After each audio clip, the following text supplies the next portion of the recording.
चलो, तो देखो आज अपन बात करेंगे। कल पिछले क्लास के अंदर अपन ने सेल मेम्ब्रेन वाला कंप्लीट कर लिया था। सेल मेम्ब्रेन में लास्ट में हमने पढ़ा था ट्रांसपोर्ट वाला पढ़ा था, एक्टिव और पैसिव। पैसिव के साथ साथ में हमने ये भी पढ़ा था सिंपल डिफ्यूजन और फैसिलिटेटेड डिफ्यूजन। और वाटर के लिए अगर अपन बात करते हैं तो ऑस्मोसिस। और एक्टिव के अंदर हमने पढ़ा था सोडियम पोटेशियम पंप। ठीक है, ये चीज अपन ने कुछ बात करी थी। अब आज अपन बात करते हैं इसके अंदर एंडो मेम्ब्रेन सिस्टम। अब एंडो मेम्ब्रेन सिस्टम से पहले अपन एक चीज और पढ़ते हैं इसके अंदर, कि जैसे कि अगर अपन ये बात करें तो हमने पढ़ा था साइटोप्लाज्म। साइटोप्लाज्म पढ़ा था। अब साइटोप्लाज्म क्या चीज होती है, उसके लिए अपन ये बात करते हैं। मान लो कि ये हमारे पास में ये एक सेल है, ठीक है। अब इस सेल के अंदर की तरफ हमने ये बात करी थी कि ये क्या है, सेल का मेम्ब्रेन। ये जो है सेल की मेम्ब्रेन, और इसके अंदर ये हमने बात करी थी कि इसके पास में क्या है, इसका न्यूक्लियस। तो ये जो पार्ट है, ये इतना इतना जो पार्ट है, इसको हमने क्या बोला था, साइटोप्लाज्म बोला था। इतनी बात याद है, साइटोप्लाज्म।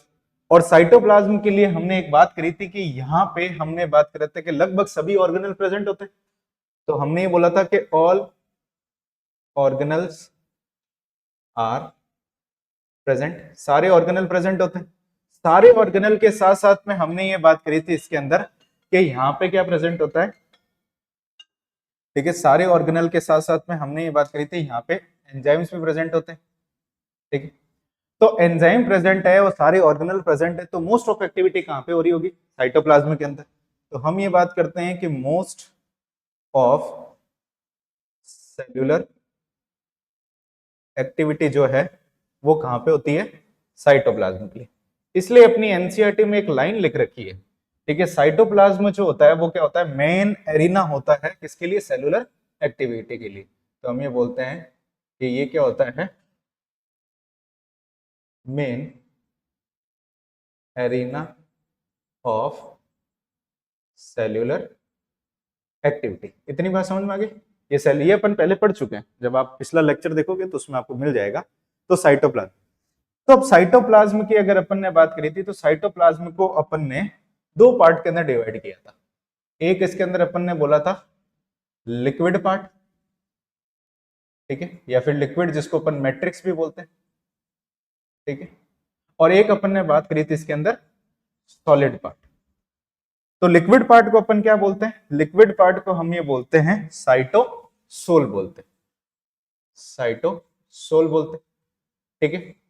और सॉलिड पार्ट को क्या बोलते हैं अपन, ट्रोफोप्लाज्म बोलते हैं। तो इसको अपन बोलते हैं ट्रोफोप्लाज्म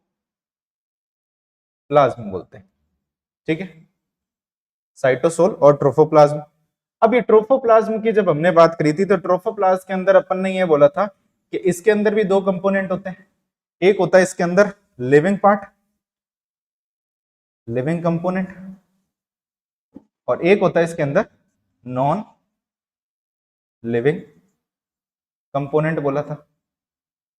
तो लिविंग कंपोनेंट को हमने ये बोला था कि लिविंग कंपोनेंट को अपन क्या बोलते हैं, यहां पे हम बात करते हैं उसको अपन बोलते हैं ऑर्गेनल्स बोलते हैं, ठीक है। ये चीज होगी लिविंग कंपोनेंट।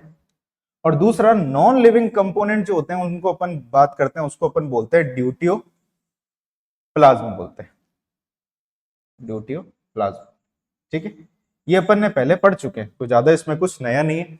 तो साइटोप्लाज्म की जब हम बात करते हैं, तो साइटोप्लाज्म के अंदर क्या जाते हैं, जितने भी ऑर्गेनल प्रेजेंट होते हैं, मोस्ट ऑफ ऑर्गेनल यही होते हैं। एंजाइम्स जो भी होते हैं, अब ऑर्गेनल है तो एंजाइम भी होंगे। तो सारी की सारी जो मेन सेलुलर एक्टिविटी होती है वो कहाँ पे हो रही है, हमारे साइटोप्लाज्म के अंदर। साइटोप्लाज्म के अंदर मेन एक्टिविटी होने की वजह से एनसीईआरटी ये लिखती है कि ये क्या होता है, एक मेन एरिया होता है जहां पे सारी की सारी क्या होती है, सेलुलर एक्टिविटी होती है।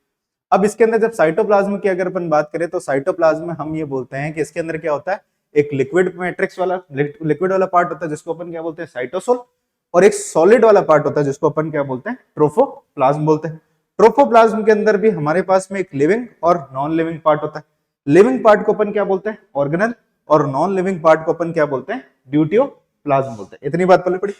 अब हमारे को ये समझना है कि ये ऑर्गेनल्स की अपन बात करते हैं। तो इन ऑर्गेनल की जब अपन बात करते हैं, तो यहां पे एक शब्द आता है हमारे पास में,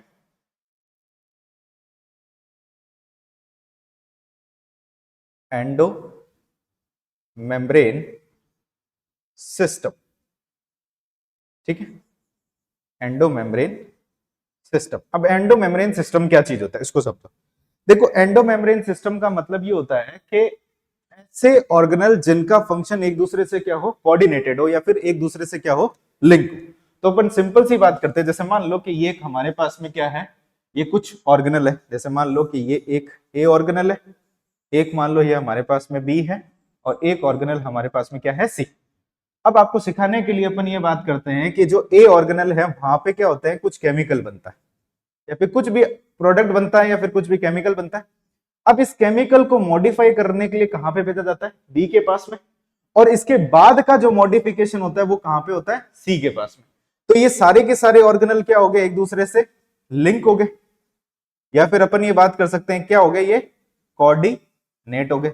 तो ऐसे ऑर्गेनल जो क्या होते हैं, एक दूसरे से कोऑर्डिनेट होते हैं, एक दूसरे से लिंक होते हैं, उसको अपन क्या बोलते हैं, एंडो मेम्ब्रेन सिस्टम में रखते हैं। अब आपके एनसीईआरटी में लिख रखा है कि चार ऑर्गेनल जो होते हैं वो क्या होते हैं, एंडो मेम्ब्रेन सिस्टम में आते हैं। सबसे पहला गोल्जी बॉडी, दूसरा एंडोप्लाज्मिक रेटिकुलम, तीसरा लाइसोसोम, फोर्थ हो गया आपके वैक्यूल।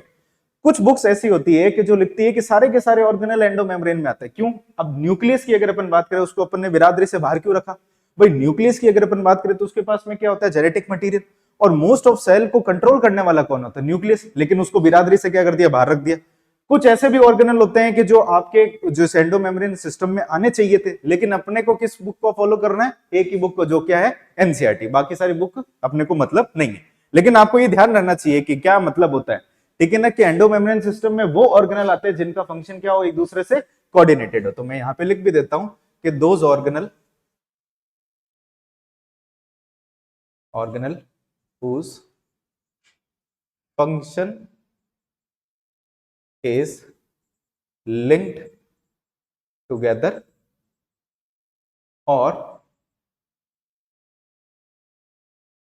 कोऑर्डिनेटेड। ठीक है भाई, जहां पे आपके एंडो मेम्ब्रेन सिस्टम लिख रखा है, तो वहां पे जाकर के ये लिख लो कि ऐसे ऑर्गेनल, हिंदी में लिख लो चाहे इंग्लिश में लिख लो, ऐसे ऑर्गेनल जिनका फंक्शन क्या हो, एक दूसरे से लिंक हो, एक दूसरे से जुड़ा हुआ हो, और या तो क्या हो, कोऑर्डिनेटेड हो, उसको अपन क्या बोलते हैं, एंडो मेम्ब्रेनस सिस्टम के अंदर वो ऑर्गेनल आते हैं अपने पास।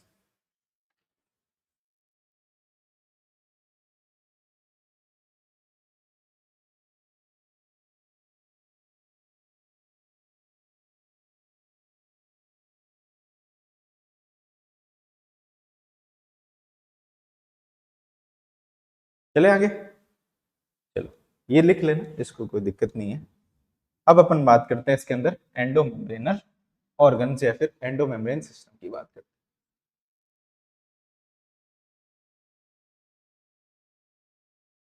हैं, एंडो मेम्ब्रेन सिस्टम। ठीक है, तो अभी हमने ये सीख लिया कि एंडो मेम्ब्रेन सिस्टम में कौन आएगा, जिनका फंक्शन एक दूसरे से क्या हो, लिंक हो। तो सबसे पहला क्वेश्चन यहीं से ही पड़ता है। लेकिन अगर अपन ऑर्गेनल की अपन बात करते हैं, तो कौन कौन से ऑर्गेनल होते हैं उसको अच्छी तरीके से याद रखना। कौन कौन से होते हैं? सबसे पहला जाता है अपने पास में एंडो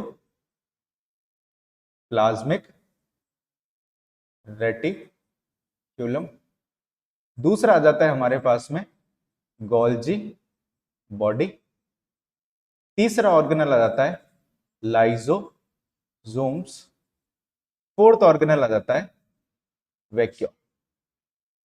ठीक है, इसके अलावा जितने भी ऑर्गेनल है, यानी आपके एनसीईआरटी में भी दे रखा है माइटोकॉन्ड्रिया, ठीक है ना, क्लोरोप्लास्ट या फिर प्लास्टिड और पेरोक्सिसोम, ये एंडो मेम्ब्रेन सिस्टम में नहीं आते। अपने को ये ध्यान रखना है कि कौन कौन से आते हैं जो एनसीईआरटी में लिख रखा है। अब अपन मैं एक फोटो बनाता हूं, यहाँ पे एक डायग्राम बनाता हूं। उस डायग्राम से अपन समझेंगे कि एंडो मेम्ब्रेन सिस्टम के ऑर्गेनल किस तरीके से काम करते हैं। ठीक है, तो इसको भी आप साथ साथ में बना लेना, कि ताकि आपके बुक में है नहीं ऐसा डायग्राम।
बना लिया सबने?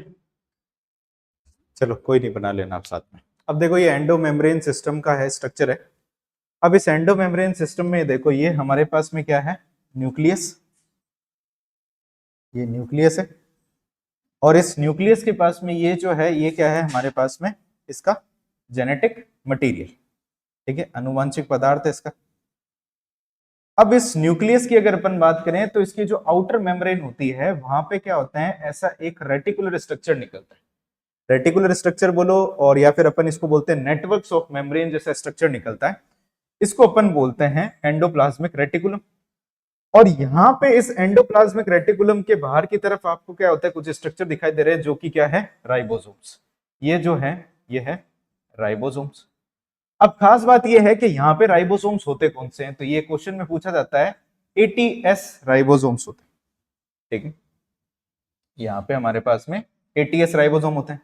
तो ऐसा एंडोप्लाज्मिक रेटिकुलम जिसके पास में राइबोसोम प्रेजेंट होते हैं तो उसको अपन क्या बोलते हैं, आर ई आर बोलते हैं। आर ई आर बोले तो rough endoplasmic reticulum, plasmic reticulum, ठीक है। और ये जो स्ट्रक्चर आपको दिखाई दे रहा है जिसके पास में राइबोसोम नहीं है, इसको अपन क्या बोलेंगे, एस ई आर बोलते हैं। एस ई आर बोले तो स्मूथ एंडोप्लाज्मिक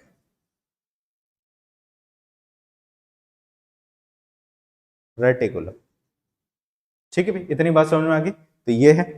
अब देखो होता यह है कि हमने क्या बोला कि यहाँ पे ये चारों के चारों फंक्शन क्या करेंगे, एक साथ में काम करेंगे। कैसे काम करेंगे, अब ये हमारे जो रफ एंडोप्लाज्मिक रेटिकुलम जो होते हैं उसके ऊपर राइबोसोम है, और राइबोसोम का मेन काम क्या होता है, प्रोटीन का सिंथेसिस। तो ये क्या बनाता है कि यहाँ पे एक स्ट्रक्चर बनाता है जिसको अपन बोलते हैं प्रोटीन। इसने क्या करा, प्रोटीन बनाया।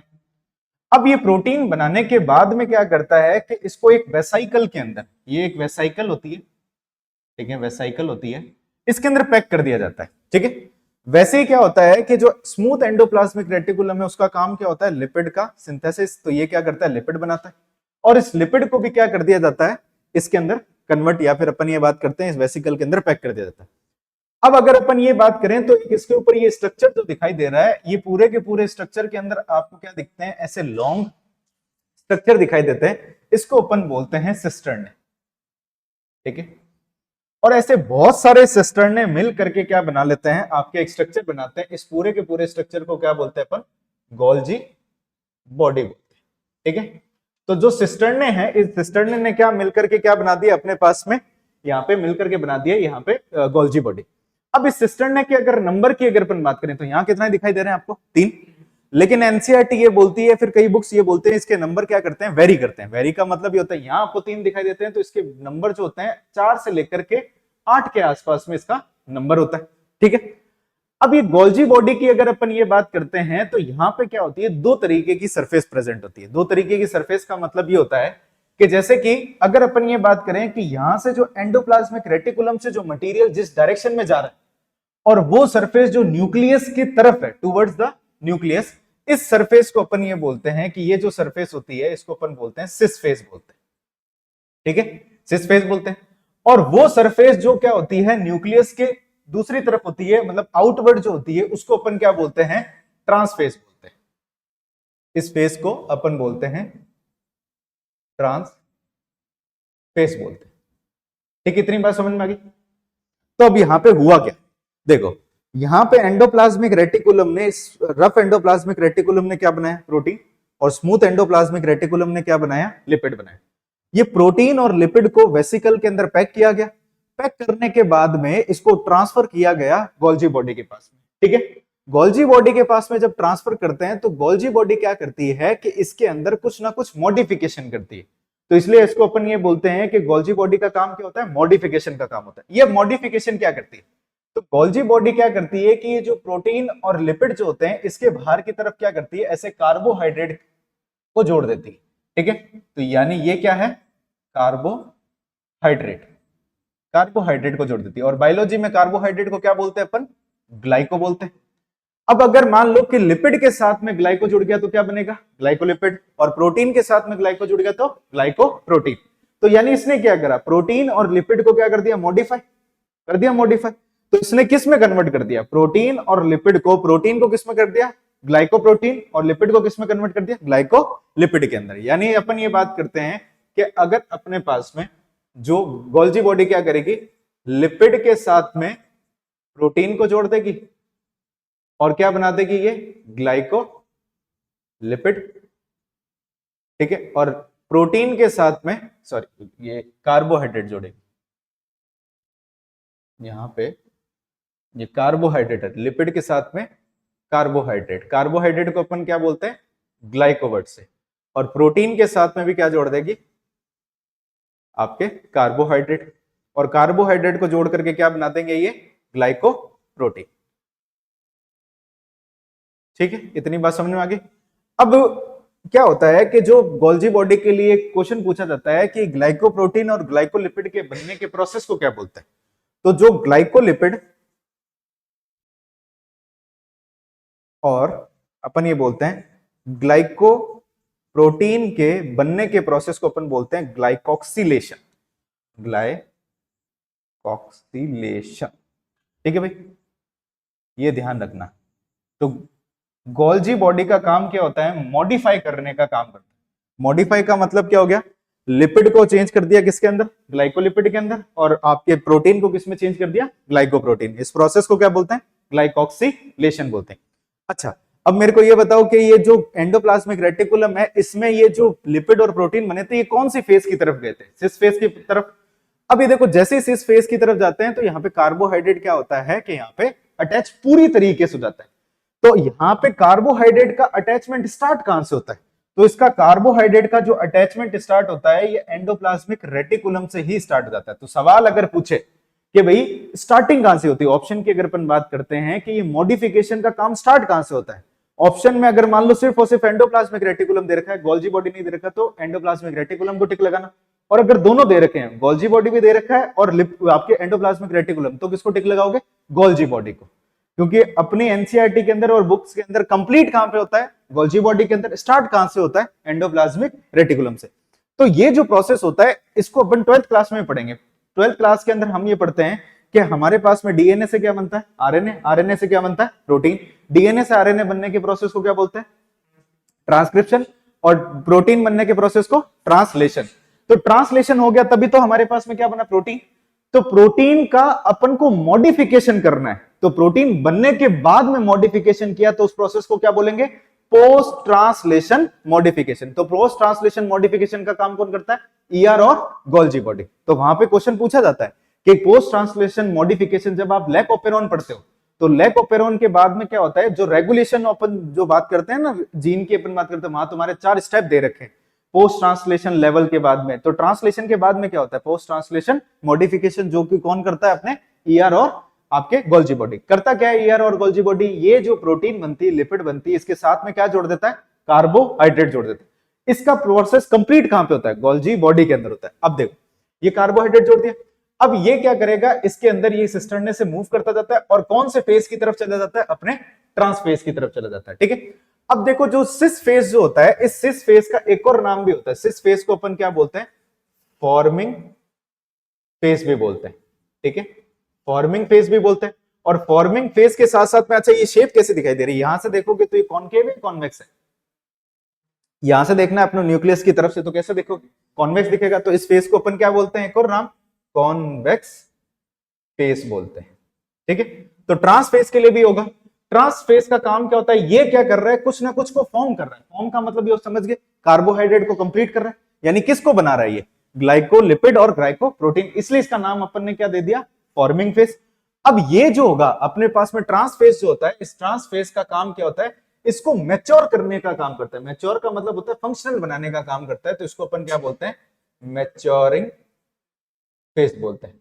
अच्छा, इसकी शेप कैसी दिखाई दे रही है, ऊपर से देखोगे तो केव लाइक स्ट्रक्चर दिखाई दे रहा है, तो क्या बोलेंगे अपन इसको, कॉनकेव फेस बोलेंगे। तो इसको अपन क्या बोलते हैं, कॉनकेव फेस बोलते हैं। तो फटाफट से बताओ, सिस फेस को अपन क्या बोलेंगे, फॉर्मिंग फेस और कॉन्वेक्स फेस, और ट्रांस फेस को क्या बोलेंगे अपन, मैच्योरेशन फेस और कॉनकेव फेस।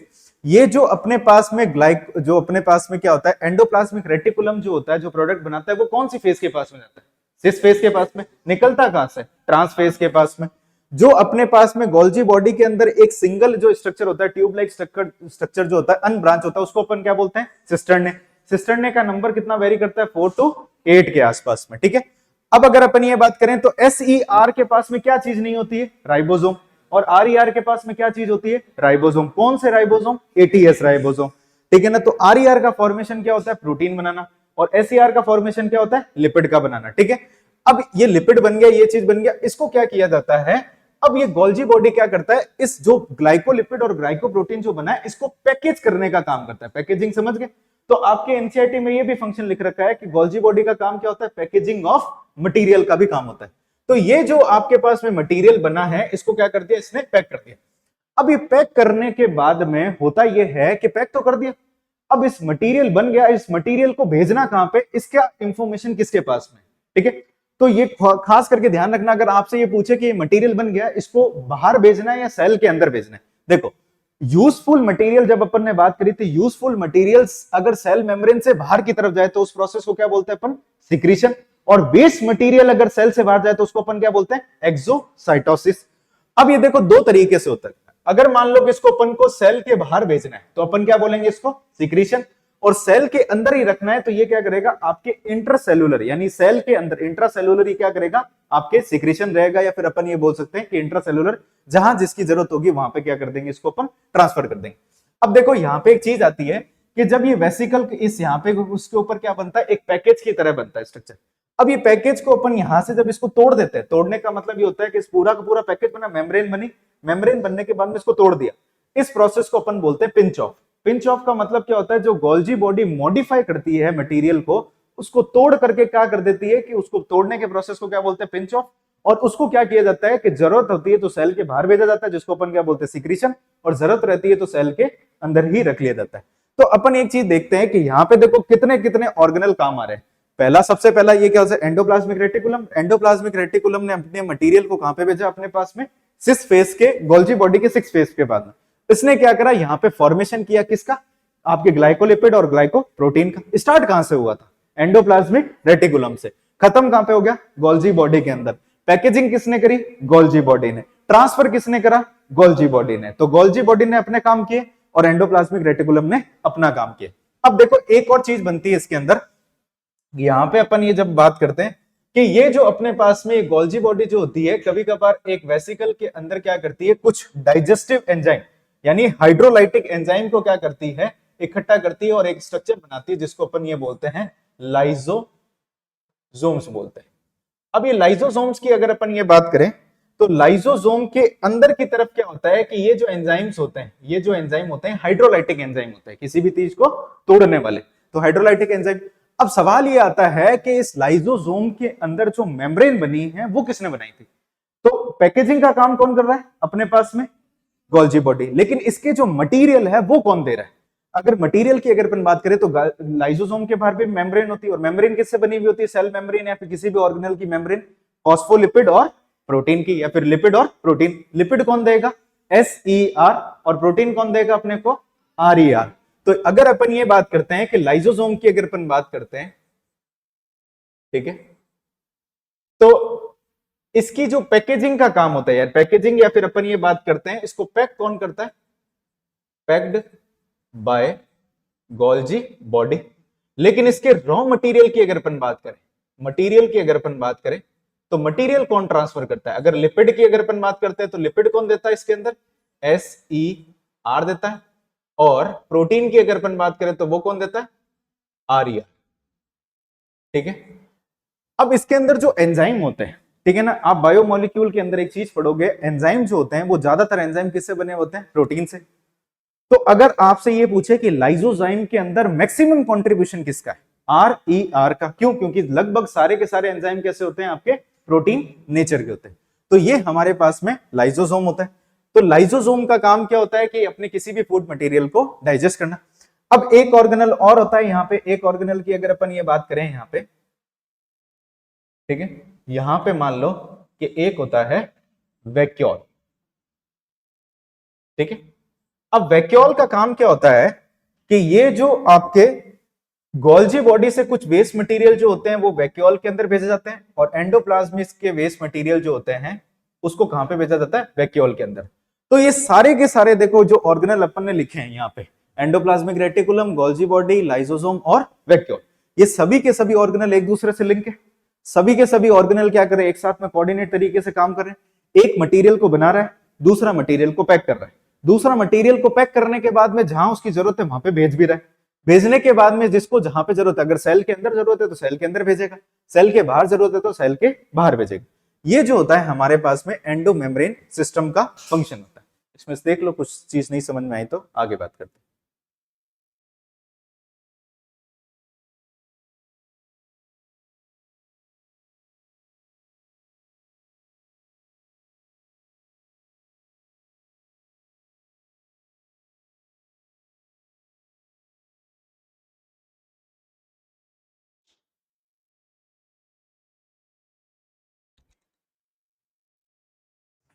इसको क्या बोलते हैं अपन, ग्लाइकोसाइलेशन बोलते हैं। और ग्लाइकोसाइलेशन का मतलब क्या होता है, ग्लाइकोलिपिड और ग्लाइकोप्रोटीन का बनना, ठीक है। तो ये जो होता है हमारे पास में एंडो मेम्ब्रेन सिस्टम होता है, जिसके अंदर अपने पास में ये चार ऑर्गेनल जो होते हैं वो अपने पास में क्या करते हैं, काम आते हैं। अच्छा, ये ग्लाइकोसाइलेशन स्टार्ट कहां पे होता है, स्टार्ट कहां पे होता है, ग्लाइकोसाइलेशन का मतलब क्या होता है, ग्लाइकोलिपिड और ग्लाइकोप्रोटीन का बनना, स्टार्ट कहां पे होगा, एंडोप्लाज्मिक रेटिकुलम में। यहां पे चाहे तो लिख लेना। तो ये जो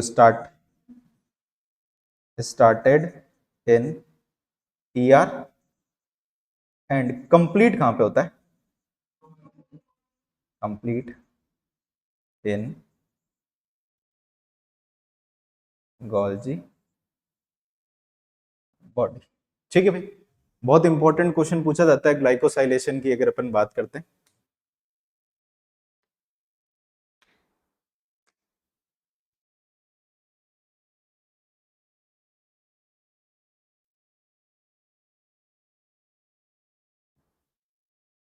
चले आगे, कोई समस्या समझ में आ गया, एंडो मेम्ब्रेन सिस्टम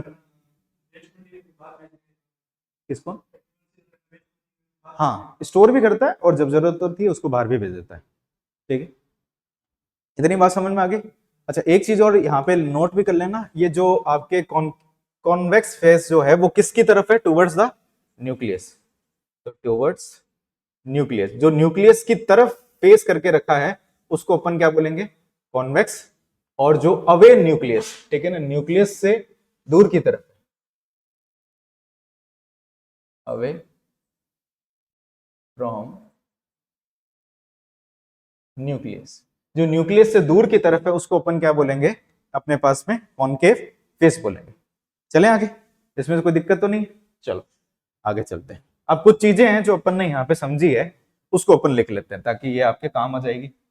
देखो, सबसे पहला पॉइंट पॉइंट ये है कि पोस्ट ट्रांसलेशन मॉडिफिकेशन। अब ये आपके 11th में तो नहीं लिख रखा, लेकिन जब आप 12th के अंदर पढ़ोगे वहां ट्रांसक्रिप्शन ट्रांसलेशन वाला प्रोसेस वहां जरूर लिखा हुआ है, तो इसको अच्छी तरीके से याद रखना। स्टार्ट कहां पे होता है पोस्ट ट्रांसलेशन मॉडिफिकेशन, ईआर से, और खत्म कहां पे होता है, गोल्जी बॉडी। तो अगर अपन ये बात करते हैं तो ये कहां पे स्टार्ट होता है, start from ER and complete at Golgi body. ठीक है भाई, गोल्जी बॉडी से खत्म होता है। अब दूसरे ये चीज बात करते हैं, फाइनल पैकेजिंग का काम कौन करता है, गोल्जी बॉडी, ठीक है। तो दूसरा अपने पास में इंपॉर्टेंट पॉइंट आ गया कि जो फाइनल पैकेजिंग का काम जो होता है वो कौन करता है, गोल्जी बॉडी करता है, ठीक है। तो पोस्ट ट्रांसलेशन मॉडिफिकेशन स्टार्ट हुआ ईआर से, खत्म हुआ गोल्जी बॉडी पे। फाइनल पैकेजिंग का काम किसने किया, अपने गोल्जी बॉडी ने। अच्छा, पिंच ऑफ का मतलब क्या होता है, कौन सी फेज से निकलना, ट्रांस फेज से निकलना या फिर मैच्योरिंग फेज से निकलना है। तो पिंच ऑफ का मतलब क्या होता है, पिंच ऑफ का मतलब सिंपल सा मतलब होता है कि जो रिलीज होना, release of vesicle from maturing phase, और यहाँ पे वेसिकल का मतलब क्या चीज समझ गए, जो इसके अंदर ग्लाइकोप्रोटीन या फिर ग्लाइकोलिपिड का सिक्रीशन भी बात कर सकते हैं, और अंदर ही सेल के अंदर भी ये जा सकता है। तो पिंच ऑफ का मतलब ही हो गया। अब ये डायरेक्शन, ये कौन सी डायरेक्शन में जाएगा, सेल के बाहर जाएगा, सेल के अंदर रहेगा, इस डायरेक्शन को कौन देता है, डायरेक्शन कौन कंट्रोल करता है, गोल्जी बॉडी। तो अगर गोल्जी बॉडी की अगर अपन ये बात करें तो उन मटेरियल का क्या करता है, जो मॉडिफाइड मटेरियल, जो पैकेज मटेरियल जो है गोल्जी बॉडी की अगर अपन बात करें तो ये क्या करता है, give direction to packaged material. Package material को डायरेक्शन देने का काम कौन करता है, गोल्जी बॉडी। इसलिए इसको अपन एक और नाम से जानते हैं, इसको अपन क्या बोलते हैं, director of macromolecular traffic of cell. क्या बोलते हैं इसको अपन, director of macromolecule traffic of cell बोलते हैं। इसका मतलब क्या होता है, देखो क्या होता है, आप इस डायग्राम को देखो, अभी अपन ने यहाँ पे कितना, एक लिपिड कितना मॉलिक्यूल बनाया अपन ने, एक ही, और प्रोटीन कितना बनाया, एक ही। क्या एक ही बनता है यहाँ पे, ऐसा नहीं होता, बहुत सारे लिपिड और बहुत सारे प्रोटीन क्या करते हैं, एक साथ में मूव करते हैं गोल्जी बॉडी के साथ में। तो जब अपन क्या होता है, सेल के अंदर ये बहुत सारे मॉलिक्यूल एक साथ में मूव करते हैं, तो उसी तरीके जैसे अपने यहाँ पे होता है, सड़क पे क्या होता है कि एक साथ में जब गाड़ी मूव करती है तो ट्रैफिक हो जाता है, वैसे ही सेल के अंदर भी क्या हो जाता है, ट्रैफिक हो जाता है। अब इस ट्रैफिक को कहां डिस्ट्रीब्यूट करना है, तो वो कौन करता है, वहां पे जो अपने पास में पुलिसमैन होता है वही। तो ये जो गोल्जी बॉडी है वो भी तो वही कर रही है कि कौन से मॉलिक्यूल को कहां भेजना है, उसका डायरेक्शन कौन देगा अपने को, गोल्जी बॉडी देगा, ठीक है। तो इसलिए इसको अपन क्या बोलते हैं, इसका एक और नाम होता है director of macro molecule traffic of cell, ठीक है। Director of macro molecule in cell बोल दो या फिर ऑफ सेल, ठीक है, इन सेल कर दे, इन सेल। बात समझ में आ गई, इसको क्यों बोलते हैं अपन, ठीक है, कि मैक्रो मॉलिक्यूल और ट्रैफिक क्यों बोलते हैं इसके अंदर, क्योंकि हम क्या करते हैं, जो भी यहाँ पे ट्रैफिक बन रखा है उसको कम करते हैं। दूसरी चीज, इसको अपन एक और नाम से भी जानते हैं, ठीक है, इसको अपन मिडल मैन ऑफ सेल पे बोलते हैं, मिडल मैन ऑफ सेल, ठीक है। या फिर अपन इसको क्या बोलते हैं, मीडिएटर भी बोल सकते हैं, मीडिएटर समझ गए, जैसे दलाल जो होता है ना, दलाल का काम क्या होता है, बीच में काम करवाने का होता है, ये सेम उसी तरीके से काम करता है। काम किया किसी और ने, मतलब जरूरत किसी और को है, ये सिर्फ और सिर्फ बीच में बैठ करके क्या करेगा, उसको मॉडिफाई करेगा और जहां भेजना होगा उसको भेजने का काम करेगा। तो मिडल मैन भी बोल सकते हैं अपन, मीडिएटर भी बोल सकते हैं, या ब्रोकर भी बोल सकते हैं। ब्रोकर होता है ना, ब्रोकर बीच में पैसे खाता है, ठीक है, तो ये क्या करता है, ब्रोकर की तरह भी काम करता है, ठीक है। कुछ भी ऐसे मतलब आपको पता होना चाहिए कि ये क्या चीज होता है, मिडलमैन हो गया, मीडिएटर हो गया और ब्रोकर हो गया। और दूसरा director of macro molecule traffic in cell, traffic समझ गया ना, तो इतने सारे जो मॉलिक्यूल बनेंगे उनके ट्रैफिक को कहां भेजना है, कहां ट्रांसफर करना है, उसका काम कौन करेगा, यही करेगा।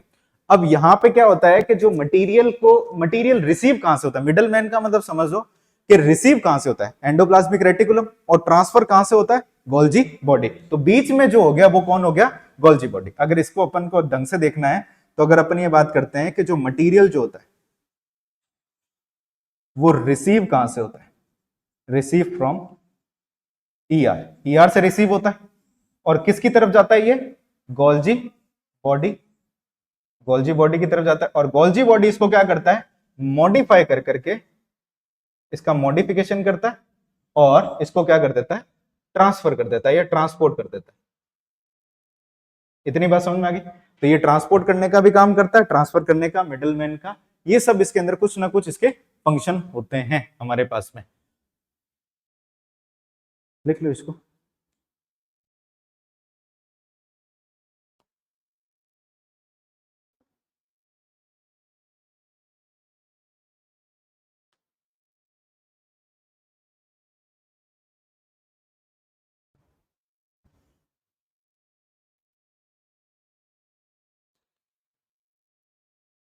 चलें आगे, चलो। अब ये हमारे पास में एंडोप्लाज्मिक रेटिकुलम हो गया। अब इसके अंदर सबसे पहला ऑर्गेनल अपन को पढ़ना है, मतलब सॉरी एंडोमेम्ब्रेन सिस्टम हो गया। अब अपन को पढ़ना है एंडोप्लाज्मिक रेटिकुलम के बाद। लेकिन उससे पहले अपन ये देख लेते हैं, बाकी उसको एंडोप्लाज्मिक रेटिकुलम को कल की क्लास में स्टार्ट करेंगे। तो ये चीज वापस से अपन इसको रिवाइज कर लेते हैं। हमने क्या बोला कि भाई एंडोमेम्ब्रेन सिस्टम में कौन से ऑर्गेनल आते हैं जो एक दूसरे से क्या करते हैं, कोऑर्डिनेट करते हैं और लिंक करते हैं। अब आपको खुद को बताने जाना कौन कौन से ऑर्गेनल आते हैं एंडोमेम्ब्रेन सिस्टम में। Golgi body, endoplasmic reticulum, lysosome और वैक्यूल। जो अपने पास में मटेरियल का फॉर्मेशन कौन करता है, एंडोप्लाज्मिक रेटिकुलम। और मटेरियल को ट्रांसफर किसके पास में किया जाता है, गोल्जी बॉडी। कौन सी फेस के पास में किया जाता है, सिस फेस। वहां से पैकेजिंग कहां से फेस से होती है, ट्रांस फेस से होती है। पैकेजिंग का काम कौन करता है, गोल्जी बॉडी। जो अपने पास में जो न्यूक्लियस के अवे वाली जो सरफेस होती है गोल्जी बॉडी में, उसको क्या बोलते हैं अपन, कॉनकेव फेस या फिर मैच्योरिंग फेस या फिर उसको ट्रांस फेस बोलते हैं। और जो आपके न्यूक्लियस की तरफ होती है उसको अपन क्या बोलते हैं, सिस फेस या फिर उसको क्या बोलते हैं, फॉर्मिंग फेस। फॉर्मिंग फेस के बाद में इसको अपन क्या बोलते हैं, कॉन्वेक्स फेस बोलते हैं, जो कि न्यूक्लियस की तरफ होती है। अब जो हमने ये देखा कि जो अपने पास में एंडोप्लाज्मिक रेटिकुलम जो होता है उसके ऊपर दो तरीके से होता है, दो तरीके का, दो टाइप का होता है। एक होता है जिसके ऊपर राइबोसोम प्रेजेंट और एक होता है जिसके ऊपर राइबोसोम एब्सेंट हो। जिसके पास में राइबोसोम प्रेजेंट है उसको अपन क्या बोलेंगे, RER। RER की full form rough endoplasmic reticulum. जिसके पास में RER absent, sorry ribosome absent है उसको अपन क्या बोलेंगे, SER। जिसके पास में राइबोसोम है वो क्या काम करेगा, वो क्या काम करेगा, प्रोटीन का फॉर्मेशन। तो RER का काम क्या होता है, प्रोटीन का सिंथेसिस यानी प्रोटीन को बनाना। और SER का काम क्या होता है, लिपिड को बनाना। ठीक है, इतनी बात समझ में आ गई। तो अपने पास में ये चीज होता है। अच्छा, राइबोसोम कौन से वाले होते हैं, 70S या 80S, 80S होता है। ठीक है, अब यहां पे क्या होता है कि जो प्रोटीन बना है और लिपिड जो बना है उसको कहां पे ट्रांसफर किया जाएगा, राइबोसोम के पास में। किसके लिए, पोस्ट ट्रांसलेशन मॉडिफिकेशन या फिर जो फर्दर मॉडिफिकेशन के लिए कहां पे भेजा जाएगा उसको, वहां पे गोल्जी बॉडी के पास में। स्टार्टिंग कहां पे हुई थी ट्रांसलेशन मॉडिफिकेशन की, एंडोप्लाज्मिक रेट, खत्म कहां पे होगी, गोल्जी बॉडी के पास में। इतनी बात पल्ले पड़ी। तो अब हमारे पास में क्या होता है कि अच्छा, गोल्जी बॉडी किस चीज को अटैच करता है लिपिड और प्रोटीन के पास में, कार्बोहाइड्रेट। अगर मान लो कार्बोहाइड्रेट को बायोलॉजी में क्या बोलते हैं अपन, ग्लाइको। और अगर मान लो कि कार्बोहाइड्रेट को लिपिड के साथ में जोड़ा है तो उसको अपन क्या बोलेंगे, ग्लाइकोलिपिड। और प्रोटीन के साथ जोड़ा है तो ग्लाइकोप्रोटीन।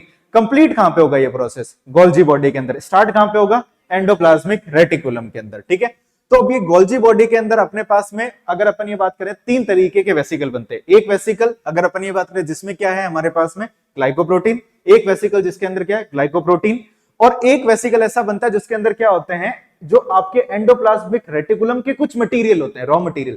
जैसे कि वो जो स्ट्रक्चर होता है उसको क्या बोलते हैं अपन, लाइसोसोम। लाइसोसोम के अंदर क्या प्रेजेंट होता है, एंजाइम्स। कौन से एंजाइम, हाइड्रोलाइटिक एंजाइम प्रेजेंट होते हैं।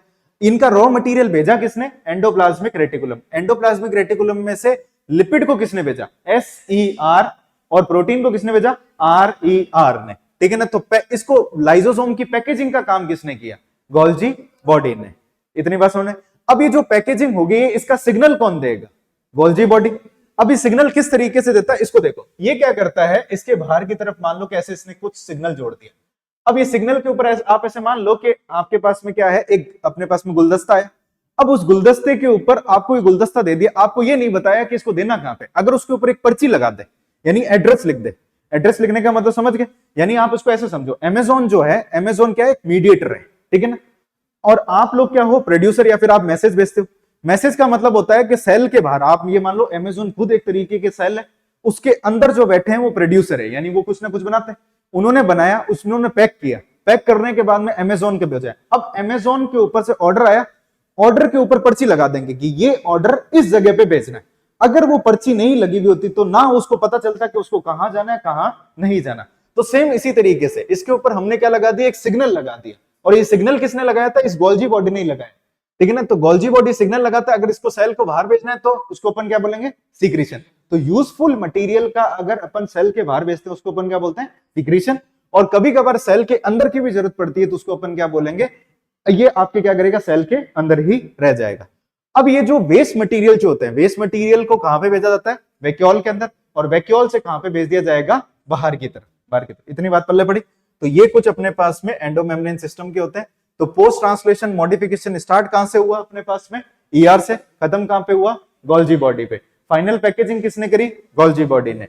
पिंच ऑफ यानी वहां से कौन सी फेज से रिलीज हुए, टूटे कहां से, वो वेसिकल बनते हैं मैच्योरिंग फेज से। उस वेसिकल के अंदर क्या है हमारे पास में, ग्लाइकोप्रोटीन, ग्लाइकोलिपिड और लाइसोसोम भी है, क्योंकि वो भी वही फेज पे बना है। और अगर अपन ये बात करें तो गोल्जी बॉडी क्या करता है, डायरेक्शन देता है किसको, जो पैक किए गए मटेरियल को, इसलिए इसको अपन क्या बोलते हैं, director of macromolecular traffic in cell, यानी उस ट्रैफिक को क्या करता है, ये कम करता है, डिस्ट्रीब्यूट करने का काम करता है। और क्या करता है, ये मिडल मैन ऑफ सेल या फिर मीडिएटर या फिर जिसको अपन ब्रोकर भी बोल सकते हैं, यानी मटेरियल को रिसीव करता है ईआर से, ट्रांसफर किसके पास में करता है, गोल्जी बॉडी के पास में। अब गोल्जी बॉडी इसको मॉडिफाई कर करके कहां कर देगा, ट्रांसफर कर देगा या ट्रांसपोर्ट कर देगा।